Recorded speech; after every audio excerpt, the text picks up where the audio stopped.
Good morning class. My name is Vivek Yadav. मैं आप सभी का अपने YouTube channel learn English with Vivek में स्वागत करता हूं। गाइस, आज हम आर्टिकल के बारे में बेसिक जानकारी सीखेंगे। Basic knowledge. आर्टिकल आपका जो है, there are 3 articles in the English language. English की भाषा में 3 आर्टिकल्स होते हैं guys.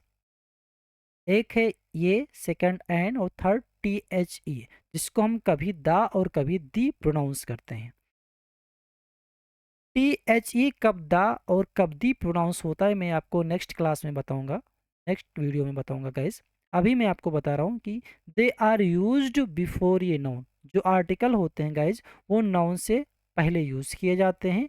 They are divided into 2 parts. इनको 2 भाग में बांटा गया है। अब आर्टिकल का प्रयोग हम नाउन से पहले करते हैं, तो इसलिए गाइस पहले हम ये जान जाएं कि नाउन क्या है।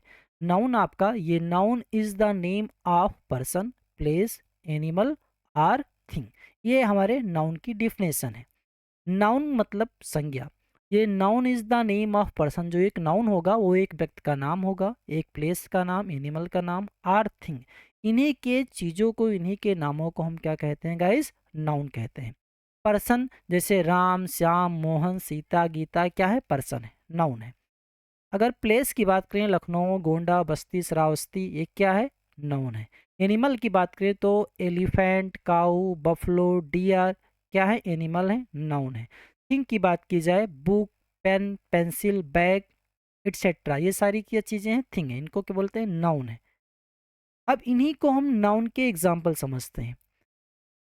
अब आर्टिकल को हम 2 भागों में बांटा गया है, जैसा कि अभी आपको बताया गया कि एक होता है इंडेफिनिट आर्टिकल, एक होता है डेफिनिट आर्टिकल। अभी जो 2 काइंड्स होते हैं आर्टिकल के, एक इंडेफिनिट जो होता है, इंडेफिनिट का मतलब होता है अनसर्टेन यानी अनिश्चित। और इंडेफिनिट आर्टिकल के अंतर्गत 2 शब्द आते हैं, एक आता है ये और सेकंड आता है एन, दूसरा है an. Hence it is used before ये नाउन विच इज इंडेफिनिट। और जो ये और एन है वो इंडेफिनिट नाउन से पहले यूज किया जाता है। सेकेंड नाउन है आपका डेफिनिट। डेफिनिट मतलब होता है निश्चित यानी सर्टेन। अगर कोई नाउन सर्टेन होगा तब हम टी एच ई का यूज करेंगे guys. It is used before nouns which are definite, यानी जो नाउन डेफिनिट है, सर्टेन है, उनके पहले हम टी एच ई का यूज करेंगे। नेक्स्ट स्लाइड है गाइस, यूज ऑफ आर्टिकल ये एंड एन, यानी ये और एन आर्टिकल का प्रयोग। लिखा है which of, sorry, use of an before singular words, यानी सिंगुलर शब्दों से पहले हम आर्टिकल एन का यूज करते हैं। विच स्टार्ट विथ ओवेल, जो ओवेल से स्टार्ट हो। ओवेल कितने होते हैं? 5। इंग्लिश के अल्फाबेट में 5 ओवेल्स होते हैं और 21 कॉन्सोनेंट्स होते हैं। जो 5 ओवेल्स हैं गाइस, वो ये, ई, आई, वो, यू, ये क्या है? ओवेल्स हैं। और 21 क्या है? कॉन्सोनेंट्स है। आर अथवा give the sound of open oval, अगर ये ई, आई, वो, यू से ना भी स्टार्ट हो, लेकिन उनकी साउंड ओपन ओवेल की आनी चाहिए या ओवेल की आनी चाहिए, तो हम उनके पहले आर्टिकल एन का यूज करेंगे। Before the remaining words use ही, अगर ऐसा नहीं है कि उनका फर्स्ट लेटर ओवेल्स हो, उनका प्रोनाउंसिएशन ओवेल्स ना हो और फर्स्ट लेटर भी ओवेल्स ना हो, तब हम आर्टिकल एन नहीं ये का यूज करेंगे। फॉर एग्जाम्पल लिखा है एप्पल। अब एप्पल की अगर बात की जाए गाइस, तो जो एप्पल है इसका फर्स्ट लेटर क्या है? ये क्या है गाइस? एक वोवेल से। और इसका प्रोनाउंसिएशन जब हम लिखते हैं एप्पल, तो ये आधा पा, पूरा पा, ला, एप्पल। अब एप्पल में फर्स्ट लेटर भी इंग्लिश के अनुसार ये ओवेल से, ओवेल है। और अगर हिंदी की वर्णमाला की बात करें तो एप्पल, ये जो शब्द है, ये जो अक्षर है, वो क्या है? स्वर है, इसलिए उनके पहले भी आर्टिकल एन का यूज किया गया है। आर्टिकल, आर्टिकल की बात करें तो फर्स्ट लेटर ये ओवेल्स, ओवेल है। अगर आर्टिकल की बात करें, हिंदी वर्णमाला की बात करें, तो हिंदी वर्णमाला में बड़ा आ जो आता है वो क्या है? एक स्वर, इसलिए इनके पहले आर्टिकल एन का यूज किया गया है। एनमी, एनमी में जो फर्स्ट लेटर है ई क्या है? एक ओवेल है। और हिंदी में जब इसका प्रोनाउंसिएशन राइट डाउन करेंगे तो एनिमी ये आएगा, और ये क्या होता है? एक स्वर होता है, इसलिए इनके पहले एन का यूज किया गया है। ईआर, ईआर में फर्स्ट लेटर इंग्लिश अल्फाबेट के अकॉर्डिंग ई क्या है? ओवेल है। अगर हिंदी में प्रोनाउंसिएशन हम राइट डाउन करेंगे, ईआर ई आएगा, ई क्या है? स्वर, इसलिए इनके पहले भी आर्टिकल एन का यूज किया जाएगा गाइस। एलिफेंट फर्स्ट लेटर ई, ई क्या है ओवेल से, अगर प्रोनाउंसिएशन राइट डाउन करेंगे एलिफेंट ये आएगा, ये क्या है स्वर है, इसलिए इनके पहले आर्टिकल एन यूज किया गया है। नेक्स्ट एग्जाम्पल इवनिंग, इवनिंग में ई क्या है गाइस स्वर है, ओवेल से, ओवेल है। अगर हिंदी में प्रोनाउंसिएशन राइट डाउन करेंगे इवनिंग ई आएगा छुट्टी ई, और ई क्या है स्वर है, इसलिए इसके पहले भी आर्टिकल एन का यूज किया गया है।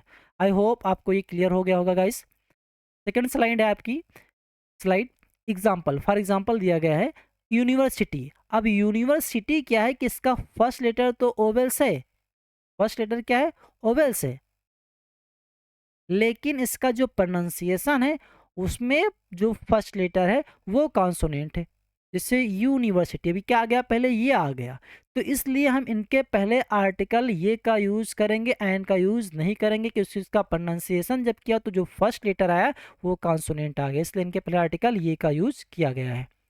यूजफुल थिंग, अब अगर यूजफुल थिंग की बात करें तो यूजफुल का फर्स्ट लेटर यू ओवेल से, लेकिन प्रोनाउंसिएशन का फर्स्ट लेटर ओवेल्स नहीं है, इसलिए इनके पहले आर्टिकल ये यूज किया गया है। लिखा है 1 रूपी नोट, अभी जो 1 रूपी लिखा हुआ है इसमें जो वो आया है गाइज वो जो है वो हमारा ओवेल है, लेकिन जब प्रोनाउंसिएशन मैंने राउडियन किया हुआ वो यानी वन, तो वह और न वन हिंदी में हो गया। अब वह जो आया गाइज वो क्या है हमारा हिंदी की वर्णमाला में एक कॉन्सोनेंट है, इसलिए इसके पहले भी आर्टिकल ये का यूज किया गया है।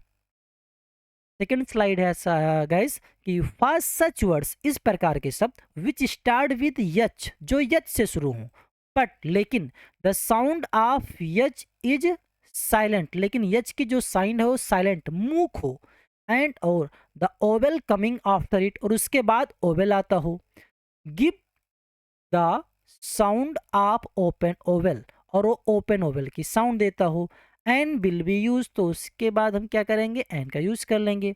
जैसे कि लिखा है ऑनेस्ट, अब ऑनेस्ट की बात की जाए ऑनेस्ट बॉय, तो ऑनेस्ट में यच है और यच के बाद ओवेल्स वो आ गया है, यच यहाँ पर साइलेंट है, मैक्सिमम यच के बाद जब वो आता है तो यच जो होता है वो साइलेंट होता है, तो यहाँ पर यच साइलेंट हुआ तो ऑनेस्ट हो गया। अब ऑनेस्ट जब प्रोनाउंसिएशन, जब ऑनेस्ट का जब प्रोनाउंसिएशन किया मैंने तो आ आया, और आ क्या होता है हिंदी वर्णमाला में एक स्वर होता है, इसलिए इनके पहले आर्टिकल एन का यूज किया गया है गाइस। यहाँ पे लिखा हुआ एयर, अब यहाँ भी यच के बाद क्या आया ओवेल्स आ गया, ओवेल है, ई क्या है एक ओवेल है, और ओवेल यहाँ को जब मैंने यच ई आई आर लिखा यच साइलेंट हुआ तो हो गया एयर। अब एयर में जब मैंने हिंदी में प्रोनाउंसिएशन लिखा तो जो ये आया जो फर्स्ट लेटर ये है ये हिंदी वर्णमाला में एक स्वर है, इसलिए इनके पहले भी आर्टिकल एन का यूज किया गया है, ये का यूज गलत हो जाएगा।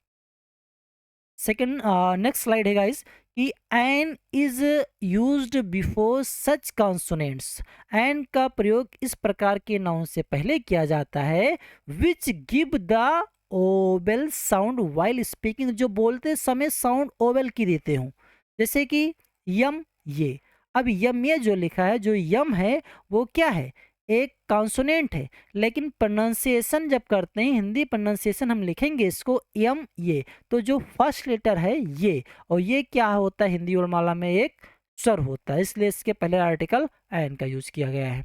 यहाँ लिखा है यल एल बी, अब एल एल बी जो है जब लिखेंगे हिंदी में प्रोनाउंसिएशन राइट डाउन करेंगे तो ये आएगा ये औला यल, अब ये जो फर्स्ट लेटर आया वो सॉरी स्वर है, इसलिए इनके पहले भी आर्टिकल एन का यूज किया जाएगा, किया गया है। यहाँ लिखा है यस पी, अब यस तो हमारा कॉन्सोनेंट है, लेकिन प्रोनाउंसिएशन जब किया तो फर्स्ट लेटर क्या आएगा ये क्या है हिंदी वर्णमाला में एक स्वर, इसलिए इसके पहले भी आर्टिकल एन का यूज किया गया है गाइस।